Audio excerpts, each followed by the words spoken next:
Hello friends, Jai Hind. This is Shweta. Welcome to my YouTube channel Gyankunj with Shweta में आपका स्वागत है। कैसे हो आप लोग? आशा करती हूँ कि आप लोग बहुत अच्छे होंगे, स्वस्थ होंगे। और अगर आप लोगों ने मेरा चैनल सब्सक्राइब नहीं किया होगा तो please like and subscribe my channel. Friends, जैसा कि आप लोगों को पता है, मैं आप लोगों से बोली थी कि आप लोगों के लिए मैं डेली प्रैक्टिस सेट लाऊंगी। तो ये CDP का प्रैक्टिस सेट 3 रहेगा, ठीक है। और ये जितने भी क्वेश्चन है प्रीवियस ईयर के क्वेश्चन पेपर रहेंगे फ्रेंड। तो ये क्वेश्चन आप लोगों के लिए, जैसे जो यूपी टेट का एग्जाम होने वाला है और सुपर टेट के लिए मोस्ट इंपॉर्टेंट रहेंगे। तो चलिए स्टार्ट करते हैं आज का वीडियो। तो क्वेश्चन नंबर फर्स्ट से स्टार्ट करते हैं।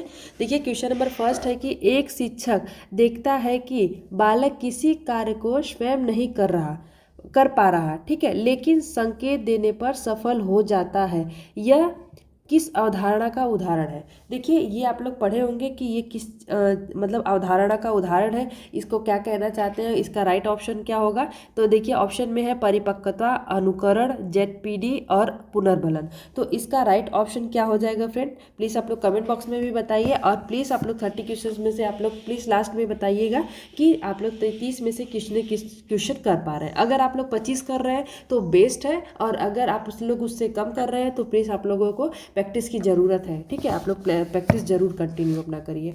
तो देखिए, एक शिक्षक, देखिए एक बालक है जो किसी भी कार्य को स्वयं नहीं कर पाता है, ठीक है, लेकिन कुछ अगर उसको संकेत दे, हिंट देने पर वो काम वो कर ले रहा है, तो ये ZPD हो जाएगा, ठीक है। ZPD का मतलब यही होता है कि जो बच्चे का जो समीपस्थ विकास का सिद्धांत होता है। और इसका जो देखिए, इसका कभी कभी फुल फॉर्म भी पूछ देता है। तो इसका फुल फॉर्म होता है जोन ऑफ प्रॉक्सिमल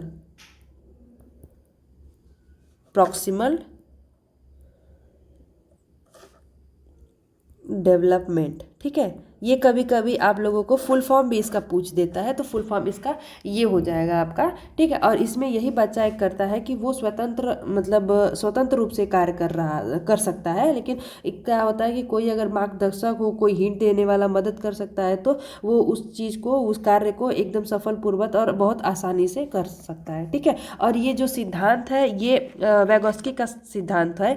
वैगोस्की के अनुसार ये ZPD है। ये भी क्वेश्चन पूछ सकता है आप लोगों के लिए, ठीक है।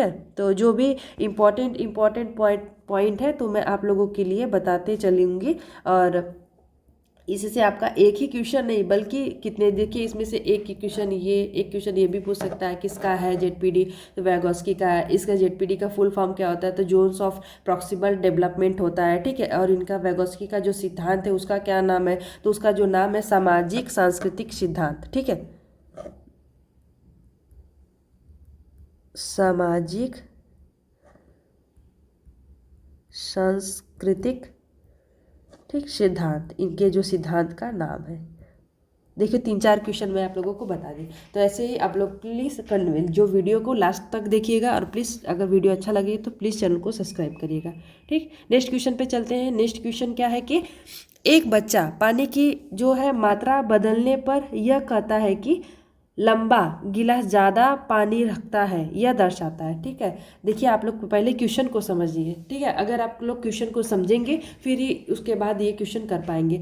तो देखिए क्या है, एक बच्चा है, ठीक है। अगर एक ग्लास में उसको पानी दिया जाए, ठीक है, एक ये ग्लास है और एक ये ग्लास है, तो उसको लग रहा है कि ये छोटा ग्लास है, ठीक है, और ये बड़ा ग्लास है। लेकिन जो बस इसका, ये छोटा है पानी उतना, लेकिन ये चौड़ा है, और ये पतला है और ये लंबा है। पानी दोनों में ही सेम ही आ रहा है। मान लीजिए इसमें 200 ग्राम आ रहे हैं, तो इसमें भी 200 ही ग्राम आ रहे हैं। लेकिन उसको देखने में लगता है कि शायद इसमें बड़ा होगा, ज़्यादा होगा पानी, और इसमें कम होगा। तो यह दर्शाता है, वो ये क्या दर्शाता है, ठीक है। ये आपको ऑप्शन में पूछा है। ऑप्शन फर्स्ट है कि संरक्षण की समझ, और ऑप्शन बी है पूर्व संक्रियात्मक सोच, और ऑप्शन सी है औपचारिक संक्रियात्मक सोच, और ऑप्शन डी है तर्कपूर्ण सोच। इसमें ये क्या पूछा है कि लंबा गिलास ज़्यादा पानी रखता है, यह दर्शाता है। यह क्या दर्शाता है फ्रेंड?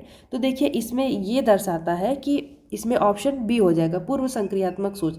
इसमें पूर्व संक्रियात्मक सोच है, उसमें जो ये जीन पियाजे का सिद्धांत है, संज्ञानात्मक का सिद्धांत, ठीक है। और ये जो एज होता है 2 से 7 वर्ष की एज होता है। इसमें बच्चा यही सोचता है, वो स्ट्रगल इसी कॉन्सेप्ट पे करता है। उसको लगता है कि ये चीज़ें मतलब ये बड़ी है तो इसमें ज़्यादा होगा, और उसका जो है औपचारिक चिंतन इतनी अच्छी नहीं रह पाती है, ठीक है। तो जो इस वर्ष में बच्चे होते हैं वो यही सब सोचते हैं, ठीक। तो नेक्स्ट क्वेश्चन पे चलते हैं। इसका जो राइट ऑप्शन बी हो जाएगा। नेक्स्ट क्वेश्चन है कि यदि एक बालक गणित में अच्छा है लेकिन संगीत में कमजोर, ठीक है, एक बालक है और वो गणित जो क्वेश्चन उस गणित में अच्छा क्वेश्चन कर पा रहा है लेकिन संगीत में कमजोर है, तो यह किस सिद्धांत का समर्थन करता है? तो देखिए ऑप्शन ए है बेकारक सिद्धांत, ऑप्शन बी है बहुबुद्धि सिद्धांत, और ऑप्शन सी है व्यवहारवाद, और ऑप्शन डी है रचनावाद। तो इसका राइट ऑप्शन क्या होगा? देखिए इसमें यही बात है ना कि बच्चे हर चीज़ में, ऐसा नहीं है कि सारी चीज़ों में ही सही हो, ये भी बात है ना। देखिए ये बहुबुद्धि का सिद्धांत है, ये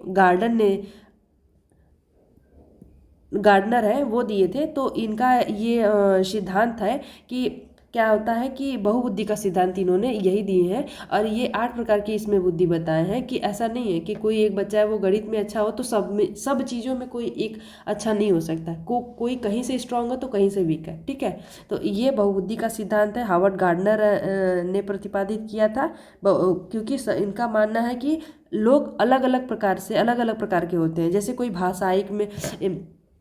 कोई भाषा में बहुत तेज होता है, कोई अच्छे भाषण दे लेता है, तो कोई गणित में अच्छा होता है, तो कोई संगीतीय होता है वो संगीत से अच्छा होता है, कोई शारीरिक विकास उसका अच्छा होता है, गतिशील होता है, तो कोई मतलब कहीं से मजबूत होता है, ठीक है। तो ये एकल और सामान्य क्षमता नहीं होती है सबकी एक तरह से, ठीक। आई होप कि आप लोगों को मेरा वीडियो बहुत अच्छा लग रहा होगा, तो प्लीज़ चैनल को प्लीज़ सब्सक्राइब करिएगा, वीडियोस को लाइक करिएगा। और देखिए ये जितने भी 30 क्वेश्चन हैं आप लोगों के लिए मोस्ट इंपॉर्टेंट है, क्योंकि ऐसे ही क्वेश्चन यूपी टेट और सुपर टेट में बनते हैं। तो प्लीज़ वीडियो में आप लोग अगर बने रहिएगा मेरे साथ, अगर प्रैक्टिस कर रहे हैं, प्रैक्टिस लगा रहे हैं, तो आपका यूपी टेट में 30 में से आपका 28-29 नंबर कहीं नहीं गया है, क्योंकि मैं ऐसा खुद अचीव की हूँ, ऐसे ही तैयारी करके, ऐसे ही पढ़ के, ठीक है। तो नेक्स्ट क्वेश्चन पे चलते हैं। Question number 4। क्वेश्चन नंबर 4 है फ्रेंड कि एक शिक्षक केवल अंक और पुरस्कार देकर पढ़ाता है, ठीक है। एक शिक्षक है वो केवल अंक देता है, ठीक है, और पुरस्कार देकर पढ़ाता है। दीर्घकाल में यह किस प्रकार की प्रेरणा को बढ़ावा देता है? तो किस प्रकार की प्रेरणा को बढ़ावा देता है फ्रेंड? ऑप्शन ए है आंतरिक, ऑप्शन बी है सामाजिक, और ऑप्शन सी है बाह्य, और ऑप्शन डी है आत्म प्रेरणा। तो इसका राइट ऑप्शन क्या हो जाएगा? देखिए एक शिक्षक है जो केवल अंक और जो पुरस्कार देकर पढ़ाता है, तो ये एक बाह्य जो है ये प्रेरणा को बढ़ावा दे रहा है, ना ही वो अंदर से किसी को मोटिवेट नहीं कर रहा है। ऐसे बच्चे ऐसे ही होते हैं कि कभी कभी आप लोग देखे होंगे, आपके आसपास बच्चे होते हैं कि आप मुझे 10 रुपये दो मैं आपका ये काम करूँगा, ठीक है, आप मुझे इतने रुपए दो तो मैं आपका ये काम करूँगा। आप मतलब कोई बच्चे को आप कोई मार्केट भेज रहे हो तो वो कहेगा मुझे भी 5 रुपये चाहिए तभी मैं मार्केट जाऊँगा। तो ऐसे बच्चे होते हैं, उनका मतलब उनको वो ये अंदर चीज़ें नहीं होती हैं कि ये बड़े हैं या फिर मुझे कह रहे हैं तो मुझे ये करना चाहिए, कोई ज़रूरी नहीं है। तो ये बाह्य प्रेरणा हो जाता है, ठीक है। नेक्स्ट क्वेश्चन पे चलते हैं। नेक्स्ट क्वेश्चन है क्वेश्चन नंबर 5 है कि निम्न में से कौन सा कथन रचनावादी शिक्षण के सबसे अधिक निकट है? ठीक है, निम्न में से कौन सा कथन रचनावादी शिक्षण के सबसे अधिक निकट है? रचनावादी, तो देखिए ऑप्शन ए है शिक्षक ज्ञान देता है, ऑप्शन बी है बालक ज्ञान खोजता है, और ऑप्शन सी है दंड से अनुशासन, और ऑप्शन डी है रट कर याद करना। तो इसका राइट ऑप्शन क्या हो जाएगा फ्रेंड? इसका राइट ऑप्शन क्या हो जाएगा?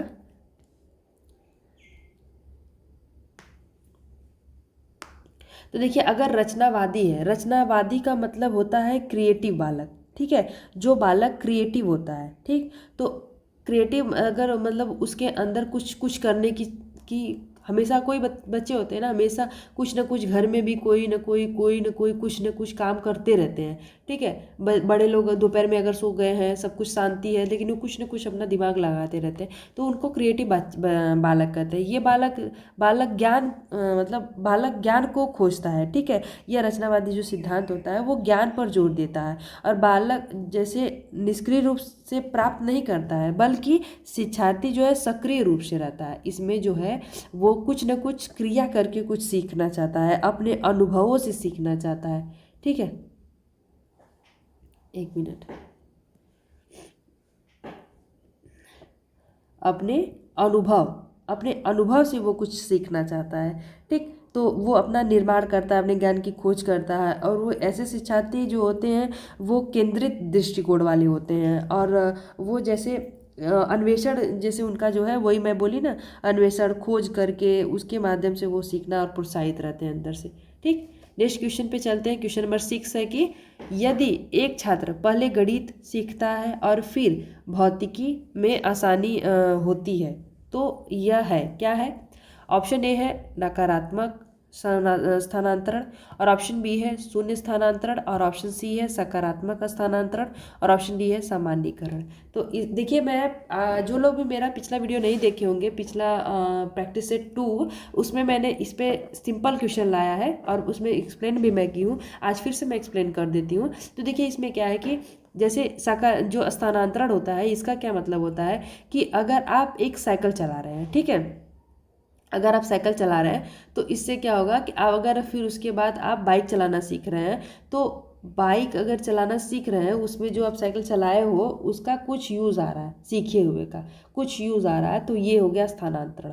ठीक है, तो इसी को हम स्थानांतरण कहते हैं। ठीक है, जो पॉजिटिव वे में हो, और जो निगेटिव वे में होता है, कोई कोई जैसे कुछ भी उसका सीखा हुआ, साइकिल सीखा हुआ आपका बाइक चलाने में कुछ भी मदद नहीं सीखने को कर रहा है, तो ये नकारात्मक स्थानांतरण हो गए। तो इसमें यही पूछा है कि अगर वो पहले गणित सीखा है, ठीक है, और उसके बाद वो भौतिकी में आसानी होती है, तो यह क्या होता है? यह होता है आपका सकारात्मक स्थानांतरण। ठीक है, अगर गणित सीख रहा है, गणित उसको आ गया है, उसके बाद वो भौतिकी सीखना चाहता है, भौतिक सीखना चाहता है, तो उसको ये आसानी होगा, तो ये सकारात्मक जो है स्थानांतरण हो गया। ठीक है, आप लोग सिंपल, मैं आप लोगों को इसलिए ऐसे जो है ऑप्शन दे रही हूँ, ऑप्शन उदाहरण दे रही हूँ कि आप लोग जो डेली में किए हुए हैं। हम लोग भी छोटे थे तो कैसे साइकिल सीखते थे, साइकिल चलाना अगर सीख गए तो पहले हम लोग ऐसे छोटे छोटे पाँव साइकिल के अंदर से डाल के चलाते थे, तो बोलते थे ना, तो वैसे हम लोग सीखते सीखते फिर हम लोग आसानी से जो साइकिल की गद्दी होती है उस पर बैठ के हम लोग चलाना सीख गए। तो ऐसे ही ये स्थानांतरण हुआ है, तो इसी को सकारात्मक और नकारात्मक स्थानांतरण कहते हैं। तो नेक्स्ट क्वेश्चन पे चलते हैं कि क्वेश्चन नंबर 7 है कि समावेशी कक्षा में सबसे उपयुक्त जो है मूल्यांकन कौन सा है? ठीक है, जो समावेशी कक्षा होते हैं, तो समावेशी कक्षा का मतलब जानते हैं कि इसमें जैसे सारे ही लोग आते हैं, कोई ऐसा नहीं है कि कोई जहाँ पे सारे बच्चे आते हैं, हर तरह के बच्चे आते हैं, या फिर वो छोटे जैसे सामान्य बुद्धि वाले हो गए, या फिर विशिष्ट बुद्धि वाले हो गए, या फिर कोई मतलब ऐसे, चाहे जैसे भी हो, कैसे भी बच्चे होते हैं, यहाँ पे सारे लोग ही पढ़ते हैं। ठीक है, कोई भी अक्षमता और ऐसी चीज़ें नहीं होती हैं। तो ये सबसे उपयुक्त मूल्यांकन क्या है? केवल लिखित परीक्षा, तुलना आधारित परीक्षा, निरंतर व लचीला मूल्यांकन, केवल मौखिक परीक्षा। देखिए, मैं आप लोगों को बता दूं कि जो केवल वर्ड होता है, ये नेगेटिव वर्ड होते हैं। तो अगर ऐसा कुछ है तो केवल आप एक चीज़ पे किसी भी बच्चे का विकास नहीं होता है, तो आप लोग ऐसे ऑप्शन को तो पहले ही हटा दो, क्योंकि ये निगेटिव है। और कि कोई भी आप लिखित परीक्षा लेकर के किसी का मूल्यांकन नहीं कर सकते हैं। ठीक है, अगर कोई 100 में से अगर वो 90 नंबर लाया है, तो ऐसा नहीं है कि वो बच्चा पढ़ने में सही है तो और चीज़ें में भी सही हो। हमको एक बच्चे का विकास सिर्फ पढ़ने के अकॉर्डिंग नहीं करना है, उसका सामाजिक विकास कैसा है, और उसको बच्चे के साथ कैसा व्यवहार कर रहा है, उसका व्यवहार कैसा, सारी चीज़ों का मूल्यांकन करते हैं। ठीक है, तो यही बात इसमें भी है, तो ये भी ऑप्शन हट जाएगा। बच्चा आपका दो एक तुलना आधारित शिक्षा, तो हम तुलना भी तो नहीं कर सकते हैं। अगर एक बच्चा अच्छा है या फिर बुरा है, तो हम चाहेंगे कि वो भी ऐसा ही बने। हो सकता है वो पढ़ने में ही सिर्फ अच्छा है, खेल में अच्छा ना हो, तो हम तुलना भी नहीं कर सकते। ये जो समावेशी कक्षा के लिए सबसे उपयुक्त मूल्यांकन यही होता है, निरंतर और लचीला मूल्यांकन। ठीक है, यहाँ पे जो है निरंतर मूल्यांकन का मतलब होता है कि निरंतर जो है, इसका मतलब होता है कि क्या होता है कि छात्रों की जो प्रगति होती है वो जैसे नियमित रूप से मतलब एक ट्रैक पे रहे, हमेशा डेली ऐसे ही रहे। ठीक है, समय पर जो हस्तक्षेप करने पर और उनकी आवश्यकता प्रदान करने के लिए अवसर दिया जाना चाहिए। ठीक है, निरंतर में लिए। और लचीला मूल्यांकन रहता है कि थोड़े से जैसे जो उपकरण हैं मानवीकृत नहीं होते हैं, बल्कि क्या होते हैं कि एक बच्चे की विशिष्ट जो है उनकी क्षमताओं और जो है वो सीखने की जो शैली होती है उनके अनुकूलित होना चाहिए। ऐसा नहीं है कि उनके विपरीत हो, ऐसा भी एकदम हार्ड भी नहीं करना चाहिए, लचीला रखना चाहिए। ठीक है, तो इसका जो राइट ऑप्शन है ऑप्शन सी हो जाएगा। नेक्स्ट क्वेश्चन पे चलते हैं। क्वेश्चन नंबर 8 है कि एक बच्चा केवल दूसरों को देखकर नया व्यवहार सीख लेता है, यह किस सिद्धांत से संबंधित है? ठीक है। एक बच्चा है जो केवल दूसरों को देखकर एक नया व्यवहार सीख लेता है। यह किस सिद्धांत से संबंधित है फ्रेंड? तो क्रिया प्रसूत अनुबंधन सिद्धांत, या फिर शास्त्रीय अनुबंधन सिद्धांत, या फिर सामाजिक अधिगम, या फिर अंतर्दृष्टि अधिगम। तो इसका राइट ऑप्शन क्या हो जाएगा? एक बच्चा केवल दूसरों को देखकर नया व्यवहार सीख लेता है, तो वो दूसरों को देख के नया व्यवहार सीखता है, तो ये सामाजिक अधिगम हो जाएगा। ठीक है। उसका जो है सामाजिक जो अधिगम है वो सोशल लर्निंग है, वो ये बहुत स्ट्रांग है। ठीक है। तो वो दूसरे को देख करके ऐसा सीख ले रहा है। बहुत लोग होते हैं ना कि आप लोग देखे होंगे बड़े लोग में भी, कि कोई लड़की है उसको खाना बनाने के लिए कभी नहीं सिखाना पड़ता है, वो अपनी माँ का देख देख के सीख जाती है। तो उसका जो है देखने की और देख के सीखने की क्षमता अधिक होती है, तो उसका जो है सामाजिक अधिगम अच्छा है। ठीक है। नेक्स्ट क्वेश्चन पे चलते हैं। नेक्स्ट क्वेश्चन है क्वेश्चन नंबर 9। क्वेश्चन नंबर 9 है फ्रेंड कि निम्न में से कौन सा अधिगम की स्थिति नहीं है? ठीक है। क्वेश्चन नंबर 9 में कौन सा निम्नलिखित में से कौन सा अधिगम की स्थिति नहीं है? तो ऑप्शन ए है अभ्यास से लिखावट सुधरना, या फिर सुधारना, ऐसा होगा। ऑप्शन बी है बीमारी से व्यवहार बदलना, और ऑप्शन सी है अनुभव से कौशल बढ़ना, और ऑप्शन डी है प्रशिक्षण से दक्षता। तो इसका राइट ऑप्शन क्या हो जाएगा? अधिगम की स्थिति नहीं है। तो अभ्यास से लिखावट सुधारना, या फिर बीमारी से व्यवहार बदलना, अनुभव से कौशल बढ़ाना।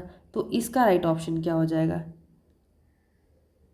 अधिगम की स्थिति में नहीं है कौन से? देखिए ऐसा नहीं है, ये बीमारी से जो है व्यवहार बदलना, ये ऑप्शन नहीं होगा। ठीक है। अनुभव से कौशल बढ़ सकता है, प्रशिक्षण से दक्षता बढ़ सकती है, अभ्यास से लिखावट सुधर सकते हैं, लेकिन बीमारी से व्यवहार बदलना ये पॉसिबल नहीं है। ऑप्शन बी इसका राइट हो जाएगा। नेक्स्ट क्वेश्चन है क्वेश्चन नंबर 10 है कि एक शिक्षक बच्चों को प्रश्न पूछने के लिए प्रेरित करता है, उत्तर तुरंत नहीं देता, यह किस विधि का उदाहरण है? देखिए क्या होता है, एक टीचर है वो बच्चों को प्रश्न पूछने के लिए प्रेरित करता है, लेकिन उत्तर तुरंत नहीं देता है। तो ऑप्शन ए है व्याख्यान, ऑप्शन बी है व्याख्यान का मतलब एक्सप्लेनेशन, व्याख्या और खोज अधिगम, और ऑप्शन सी है दंड विधि, और ऑप्शन डी है स्मरण विधि। तो इसमें क्या होगा? तो देखिए अगर हम ही हैं, आप लोग हैं, आप लोग हमसे क्वेश्चन पूछ रहे हैं। ठीक है। मैंने उस क्वेश्चन का उत्तर नहीं दिया, ठीक, तुरंत नहीं दिया, बाद में दूंगी। तो ये क्या होता है कि मैं चाहती हूँ कि आप उस चीज़ के बारे में ऐसा नहीं है कि आप मुझसे पूछे मैं बता दी बात खत्म। आप उसको उस चीज़ का उत्तर ढूंढने के लिए आप कहीं से भी गूगल सर्च करिए, किसी से पूछिए, या फिर कुछ करिए। उससे क्या होगा कि आप खोज अधिगम आपका बढ़ेगा। ठीक है। आपकी जो है उसको जानने की इच्छा अंदर से होनी चाहिए ना, प्रेरित है कि नहीं। इस आपको प्रेरित ज़्यादा करने के लिए ऐसा मतलब एक टीचर करते हैं। ठीक। ऑप्शन बी इसका राइट हो जाएगा। नेक्स्ट क्वेश्चन पे चलते हैं। नेक्स्ट क्वेश्चन है क्वेश्चन नंबर 11 है कि एक बालक पहले शब्द पढ़ना सीखता है, फिर वाक्य पढ़ने में आसानी होती है, यह किस सिद्धांत का उदाहरण है? तो ऑप्शन ए है नकारात्मक स्थानांतरण, ऑप्शन बी है सकारात्मक स्थानांतरण, ऑप्शन सी है अंतर्दृष्टि, और ऑप्शन डी है अनुकरण। तो इसका क्या हो जाएगा? देखिए बच्चा अगर शब्द पढ़ना सीखता है, फिर उसके बाद उसका वाक्य पढ़ना सीखता, आसान पढ़ने में, वो उसको वाक्य पढ़ने में आसानी होती है, तो यह सिद्धांत का उदाहरण हो जाएगा सकारात्मक स्थानांतरण। मैं आपको बता चुकी हूँ कई बार कि जो सकारात्मक स्थानांतरण में ऐसे ही होता है कि बच्चा पहले छोटी सी चीज़ें सीखता है, फिर उसके बाद उसको बड़ी सी चीज़ें सिखाई जाती है, क्योंकि बड़ी सी चीज़ें सीखने में वो जो छोटी चीज़ें सीखा है वो सीखने में उसको आसानी होती है। ठीक है। तो ये जो है सकारात्मक स्थानांतरण हो गया। पहले हम लोग ABCD पढ़ना सीखते हैं, उसके बाद ही हम लोग उसके छोटे छोटे जो है सेंटेंस पढ़ना सीखते हैं। ठीक है। पहले शब्द वर्ड पढ़ना सीखते हैं, फिर सेंटेंस पढ़ना सीखते हैं। तो वही बात यहाँ पे भी है। ठीक।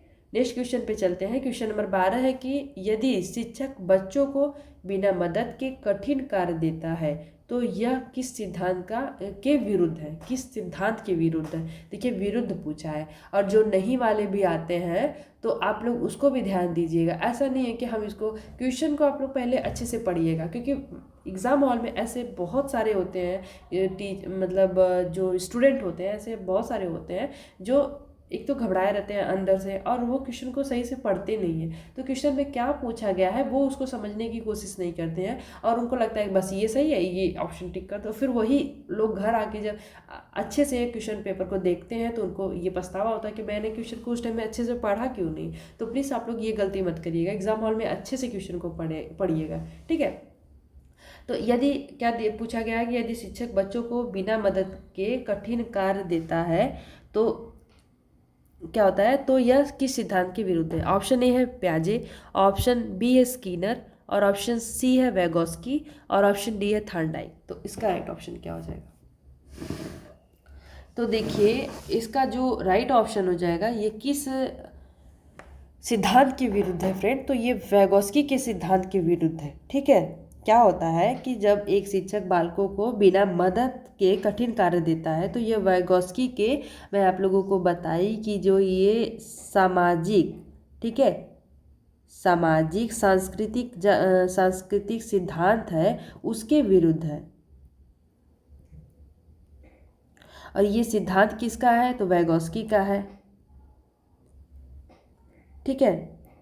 और इसमें इसी में ये बात जो है जेडपीडी की बात कही गई है, zones of proximal development.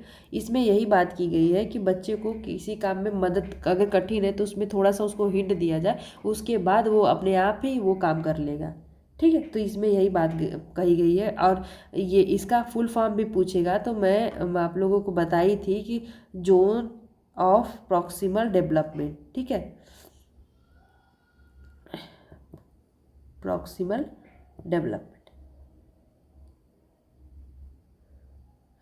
Development. तो वैगोस्की हो जाएगा, ऑप्शन सी इसका राइट हो जाएगा। नेक्स्ट क्वेश्चन है कि एक बच्चा केवल इसलिए पढ़ता है क्योंकि उसे डर है कि डांट पड़ेगी। यह है आंतरिक अभिप्रेरणा, बाह्य प्रेरणा, आत्म प्रेरणा और संज्ञानात्मक प्रेरणा। तो इसका राइट ऑप्शन क्या हो जाएगा। एक बच्चा केवल इसलिए पढ़ता है कि उसे डांट पड़ेगी। तो देखिए अगर मैं आपको बोली हूँ कि अगर मैं आप ही हैं, आप मेरा वीडियो देख रहे हैं, ठीक है, आपको पढ़ने का ये अंदर से प्रेरणा, आप प्रेरित हैं, अंदर से प्रेरणा है आपको कि मुझे यूपी टेट क्लियर करना है, उसके बाद सुपर टेट क्लियर करना है और मुझे टीचर बनना है, ये आप अंदर से प्रेरित हैं। और मैं आपको ऐसे ही करके या फिर आपके माँ बाप ऐसे ही करके आपको नहीं बैठा सकते कि नहीं आप तुम ये टेस्ट दो या फिर तुम पढ़ो, ठीक है। तो ये एक अंदर से प्रेरणा होनी चाहिए। और इसको अगर ये डर से, डांट की वजह से पढ़ रहा है कि नहीं मुझे डांट पड़ेगी इसलिए मुझे ये अंदर से डर है, तो उसका बाह्य प्रेरणा है, वो अंदर से प्रेरित है ही नहीं, नहीं तो उसको डांट से डर की बात होती ही नहीं, ठीक।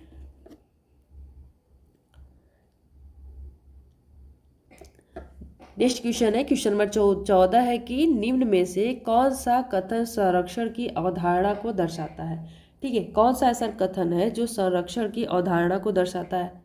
तो ऑप्शन ए है लंबा गिलास अधिक है, और ऑप्शन बी है आकार बदलने पर मात्रा वही रहती है, और ऑप्शन सी है कल्पनाशील सोच, और ऑप्शन डी है आत्म केंद्रित।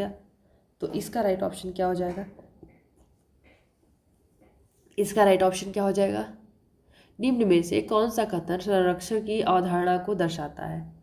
तो देखिए ये आकार बदलने पर मात्रा वही रहती है, ऑप्शन बी हो जाएगा, ठीक है। संरक्षण की अवधारणा जैसे संज्ञानात्मक जो विकास है वो जीन पियाजे के जो सिद्धांत है उससे संबंधित है, और यह तर्क की क्षमता के संदर्भित करता है, ठीक है। एक बच्चा समझ पाता है कि जैसे वस्तु के जो है जैसे किसी की का मात्रा है, या फिर देखिए, या फिर उसका संख्या है, ठीक है, या फिर उसका वजन है, ये क्या है तब तक समान रहते हैं जब तक कि कुछ जोड़ा या फिर घटाया नहीं जाता, भले ही उसका जो है स्वरूप और आकार बदल दिया जाता है, ठीक है। नेक्स्ट क्वेश्चन पे चलते हैं, क्वेश्चन नंबर 15। क्वेश्चन नंबर 15 है फ्रेंड कि एक बालक गणित के जो है सूत्र रट लेता है, ठीक है, पर प्रयोग नहीं कर पाता। यह किस स्तर की सोच है। एक जो बच्चा है वो गणित के सूत्र को रट तो लेता है लेकिन उसका प्रयोग नहीं कर पाता है, उसका यूज़ नहीं कर पाता है कि कहाँ इसका यूज़ होगा। तो ऑप्शन क्या है। ऑप्शन ए है औपचारिक, ऑप्शन बी है ठोस संक्रियात्मक, और ऑप्शन सी है स्मृति आधारित, और ऑप्शन डी है रचनात्मक। तो इसका राइट ऑप्शन क्या हो जाएगा।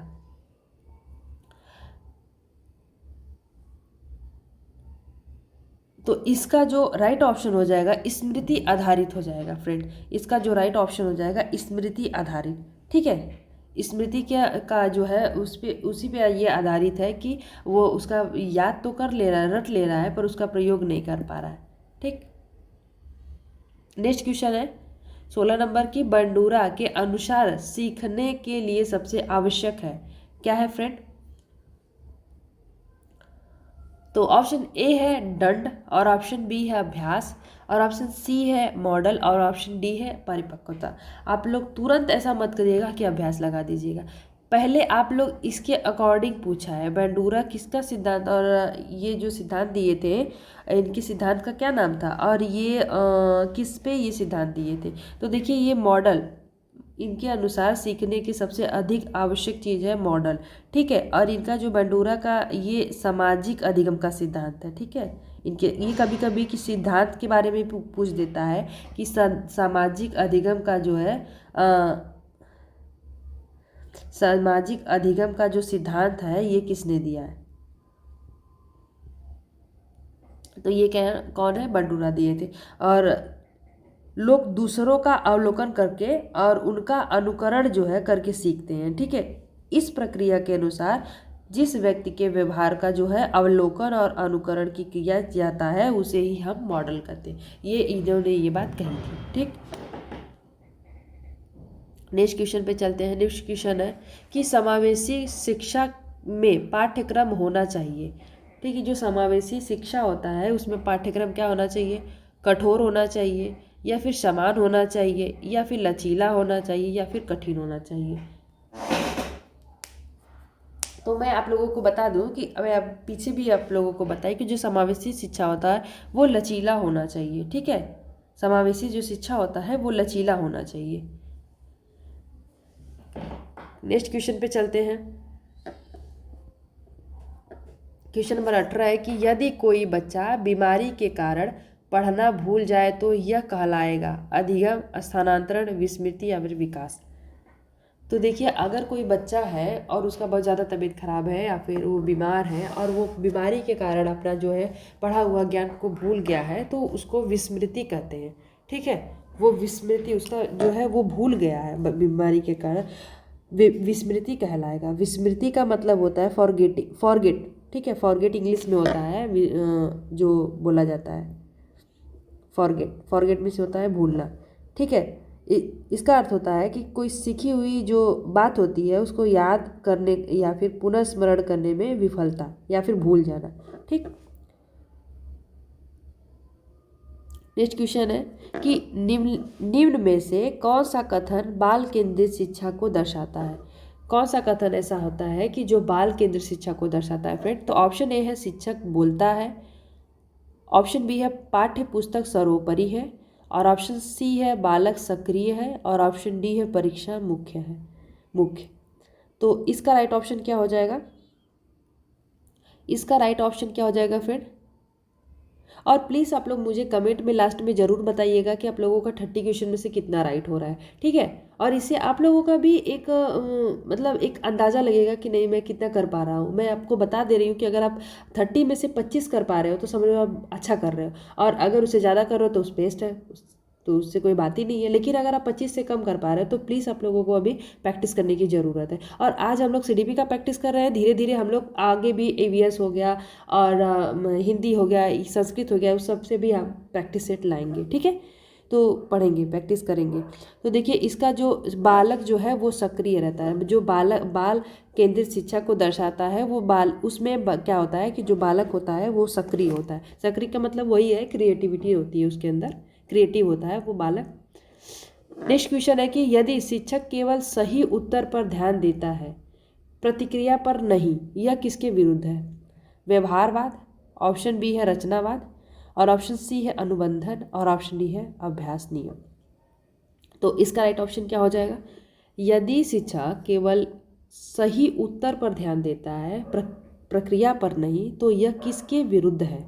तो इसका जो राइट ऑप्शन हो जाएगा फ्रेंड ये रचनावाद के विरुद्ध है। ठीक है, आपको शिक्षक को ये बात, ऐसा नहीं है कि कोई हम एक क्वेश्चन पूछे और वो सही आंसर दे दे बात खत्म, उसकी प्रक्रिया पर भी कोई अगर गलत भी दे रहा है तो उसको पहले देखो ना कि वो किस चीज़ों, क्या उसका कहने का तरीका था, वो कहाँ तक बच्चा जानता है, ठीक है, वो क्या कहना चाहता है, ये सब चीज़ें एक टीचर को, एक शिक्षक को समझनी चाहिए, और यह रचनावाद के ही विरुद्ध है। ठीक है, प्रक्रिया पर नहीं, तो मतलब क्या होता है कि रचनावाद के विरुद्ध है। इसीलिए मैं आपको बता दूं कि रचनावाद सीखने के उस सिद्धांत पर आधारित है जिसमें यह माना जाता है, क्या होता है कि जो शिक्षार्थी होता है अपने ज्ञान को, जो शिक्षार्थी होता है अपने ज्ञान को, ज्ञान का जो निर्माण है स्वयं अपने अनुभव और अपने चिंतन प्रक्रिया के माध्यम से करता है। ठीक है, और इसी दृष्टिकोण के अनुसार सीखने की जो प्रक्रिया होती है वो समझ और विकास की अंतिम सही जो है वो सही उत्तर जितना ही महत्वपूर्ण होता है। नेक्स्ट क्वेश्चन है कि निम्न में से कौन सा आंतरिक प्रेरणा का उदाहरण है। ठीक है, आंतरिक प्रेरणा का उदाहरण क्या है? अंक, पुरस्कार, जिज्ञासा, प्रशंसा सॉरी। तो इसका राइट ऑप्शन क्या हो जाएगा? इसका राइट ऑप्शन क्या होगा? और प्लीज़ जो लोग भी मेरे चैनल पे फ्रेंड अभी न्यू हैं, जो लोग सब्सक्राइब नहीं किए हैं, तो प्लीज़ चैनल को सब्सक्राइब कर लीजिएगा। तो देखिए इसका जो राइट ऑप्शन हो जाएगा जिज्ञासा। आंतरिक जो प्रेरणा का उदाहरण होता है वो जिज्ञासा होता है। जिज्ञासा एक ऐसी चीज़ है जो अंदर के जो व्यक्ति के व्यवहार को संदर्भित करती है। ठीक है, दर्शाती है, आंतरिक संतुष्टि या फिर रुचि को ही प्रेरित करती है, न कि किसी बाहरी जैसे इनाम हो गया या फिर किसी और चीज़ों को लेकर के, वो पुरस्कार हो गया, अंक हो गया, ये सब चीज़ें नहीं, सिर्फ जिज्ञासा। ठीक, नेक्स्ट क्वेश्चन है, मैस्लो के अनुसार सीखने से पहले कौन सी आवश्यकता पूरी होनी चाहिए? ठीक है, इनके अकॉर्डिंग कौन सी जो है आवश्यकता पहले पूरी होनी चाहिए? आत्म साक्षात्कार, या फिर सुरक्षा, या फिर सामाजिक, या फिर सम्मान। तो इसका राइट ऑप्शन क्या होगा? देखिए मैस्लो ने जो सिद्धांत दिया था, मैस्लो के सिद्धांत के अकॉर्डिंग क्या है कि इनके अकॉर्डिंग सबसे पहले सुरक्षा आती है। ठीक है, जो इनकी आवश्यकता सबसे पहले जो होती है वो सुरक्षा होती है। मैस्लो के अकॉर्डिंग आवश्यकता के पदानुक्रम सिद्धांत इन्होंने दिया है। ठीक है, इनका जो है पदानुक्रम का सिद्धांत है, ये आप लोगों को पूछ सकता है। पदानुक्रम सिद्धांत ये किसका है? तो मैस्लो का है। ठीक है, इनके अकॉर्डिंग जो है बुनियादी जो है शारीरिक आवश्यकताएं होती हैं, जैसे में आप लोग मान लीजिए कि भोजन, पानी, ठीक है, आवास, ये सब चीज़ें जो है आश्रय के बाद ही सीखने का उच्च स्तरीय जो है जरूरतों की दिशा में आगे बढ़ने की सबसे पहले इसके जैसे जो एक शारीरिक आवश्यकता होती है उसके अकॉर्डिंग उसके बाद जो सबसे पहले आवश्यकता होती है वो सुरक्षा की ही होती है, आवश्यकता होती है। सुरक्षा की जो ज़रूरत होती है वो शारीरिक और भावनात्मक सुरक्षा और उनकी जो है स्थिति में शामिल होता है। ठीक है, नेक्स्ट क्वेश्चन पे चलते हैं। नेक्स्ट क्वेश्चन है कि एक बच्चा समस्या को अचानक समझकर हल कर देता है, यह क्या है? एक बच्चा जो है वो समस्या को पहले अचानक सुनता है और फिर उसके बाद हल कर देता है। तो यह एक अभ्यास है, या फिर ये अंतर्दृष्टि है, या फिर अनुकरण है, या फिर दंड है? क्या होगा फ्रेंड? एक बच्चा समस्या को अचानक समझकर हल कर देता है, यह क्या है? यह एक अंतर्दृष्टि है। ये क्या है? ये एक अंतर्दृष्टि है। उसकी जो समझ है वो अंतर्दृष्टि से ही, मतलब वो बहुत तेज़ी से देख रहा है, कैच कर रहा है जिस भी प्रश्न को समझकर, तो वो तुरंत ही हल कर देगा। नेक्स्ट क्वेश्चन पे है कि कौन सा मूल्यांकन सीखने के दौरान सुधार में सहायक है सॉरी। कौन सा मूल्यांकन सीखने के दौरान सुधार में सहायक है? तो ऑप्शन ए है समापनात्मक, ऑप्शन बी है नैदानिक, और ऑप्शन सी है निर्माणात्मक, और ऑप्शन डी है मानकीकृत। तो इसका राइट ऑप्शन क्या हो जाएगा? इसका राइट ऑप्शन क्या हो जाएगा? तो देखिए इसका जो मूल्यांकन सीखने के दौरान सुधार में सहायक है तो ये है निर्माणात्मक। ठीक है, ऑप्शन सी इसका राइट हो जाएगा। जो निर्माणात्मक मूल्यांकन होता है, सीखने की जो प्रक्रिया होती है उसके दौरान, जिसका मुख्य उद्देश्य क्या होता है कि छात्रों की प्रगति और उनकी निगरानी करना। ठीक है, इसका मुख्य उद्देश्य यही होता है, और उन्हें निरंतर जो है जो प्रतिक्रिया प्रदान करता है। उनमें क्या प्रदान करता है? निरंतर। ठीक है, निरंतर प्रतिक्रिया प्रदान करता है। ठीक है, और जो मूल्यांकन क्या होता है? शिक्षकों को अपने शिक्षण में सुधार करने और उनके जो है क्षेत्रों पर ध्यान केंद्रित करने में मदद करता है। ठीक है। उनके जो है शिक्षण का कार्य होता है मूल्यांकन, उसका सुधार करता है और उनके जो है छात्र केंद्रित करने में मदद करता है। नेक्स्ट क्वेश्चन पे चलते हैं। नेक्स्ट क्वेश्चन में क्या है कि यदि बच्चा अपने दृष्टिकोण से ही सोचता है तो यह दर्शाता है तर्क, आत्मकेंद्रिता, सामाजिकता और संरक्षण। क्या हो जाएगा फ्रेंड? इसका राइट ऑप्शन क्या हो जाएगा? तो देखिए, अगर एक बच्चा है अपने दृष्टिकोण से ही सोचता है तो यह दर्शाता है आत्मकेंद्रियता।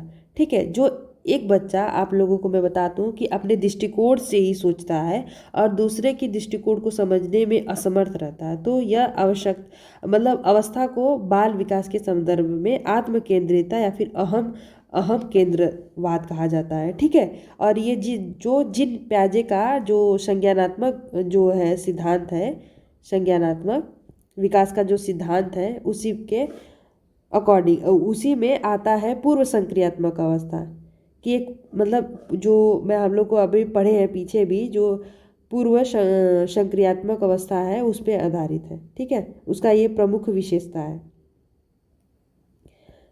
पूर्व संक्रियात्मक अवस्था। ठीक, आत्मकेंद्रियता।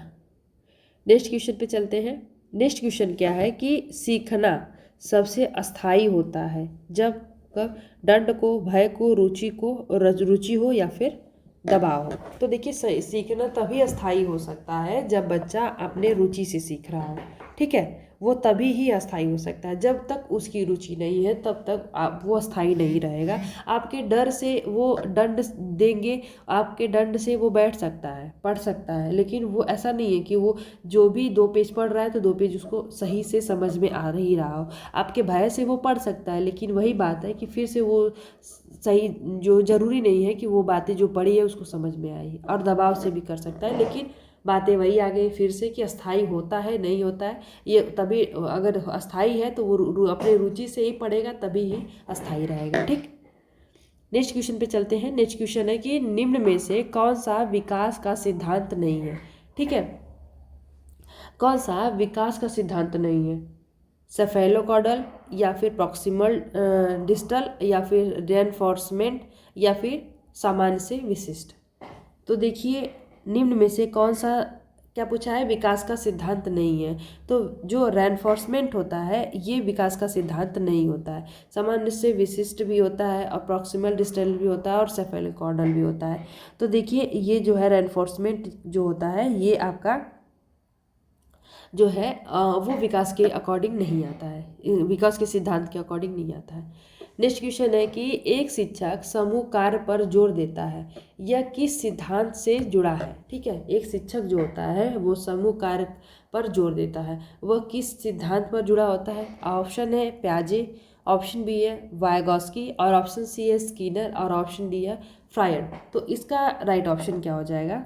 देखिए, समूह कार्य पर जोर देता है तो वैगॉस्की हो जाएंगे, क्योंकि इन्हीं का जो है सामाजिक विकास का सिद्धांत है, और इन्हीं के अकॉर्डिंग सीखना एक महत्वपूर्ण सामाजिक प्रक्रिया है, जिसमें क्या होते हैं बच्चे संज्ञानात्मक विकास का सामाजिक अंतःक्रिया के द्वारा निर्देशित और प्रभावित करते हैं। ठीक है, तो सहयोगात्मक अधिगम की विधियां अपनाते हैं, सहपाठियों के बीच में बातचीत करके, उनका जैसे उनके बीच में रह करके बातचीत करके और सीखते हैं। तो इसीलिए शिक्षक जो है वो जो समूह कार्य पर जोर देता है वो जो है वैगॉस्की का सामाजिक विकास का सिद्धांत है। ठीक है, वैगॉस्की ऑप्शन राइट हो जाएगा। नेक्स्ट क्वेश्चन है, क्वेश्चन नंबर 29 है कि कौन सा कथन सीखने की सही विशेषता है? तो जन्मजात है, अस्थायी है, अनुभवजन्य है या फिर रोगजन्य है। तो कौन सा कथन सीखने की सही विशेषता है फ्रेंड? तो अनुभवजन्य हो जाएगा। ठीक है, जब हम किसी का सीखना व्यवहार या फिर ज्ञान के एक अस्थायी परिवर्तन होता है जो अनुभव, ठीक है, अनुभव या फिर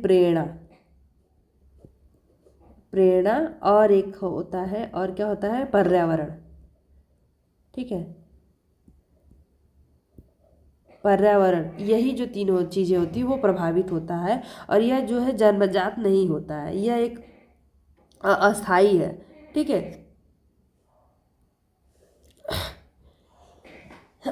अनुभवजन्य होगा इसका राइट ऑप्शन। नेक्स्ट क्वेश्चन पे चलते हैं। क्वेश्चन नंबर 30 है, जो कि इस वीडियो का लास्ट क्वेश्चन है। लास्ट क्वेश्चन में क्या दिया गया है कि यूपी टेट सीडीपी में हार्ड प्रश्न अधिकतर आते हैं किसमें, परिभाषा में, उदाहरण आधारित, या फिर रटंत, या फिर तथ्य आधारित। उदाहरण आधारित आते हैं, ठीक है। तो ये आपका 30 क्वेश्चन कंप्लीट हो गया फ्रेंड। तो चलिए मिलते हैं नेक्स्ट वीडियो में। और ये आप लोगों को अगर ये पीडीएफ चाहिए होगा तो आप लोग बताइएगा। मैं आप लोगों को इस वीडियो के डिस्क्रिप्शन बॉक्स में टेलीग्राम चैनल का लिंक दे दी हूँ, और उसी में आप लोग जो है ये पीडीएफ को डाउनलोड भी कर सकते हैं टेलीग्राम से, ठीक है। तो आई होप कि फ्रेंड आप लोगों को मेरा वीडियो अच्छा लगा होगा। तो प्लीज़ चैनल को सब्सक्राइब करिएगा, वीडियोस को लाइक करना मत भूलिएगा, और अपने फ्रेंड सर्कल में ज़रूर सेंड करिएगा।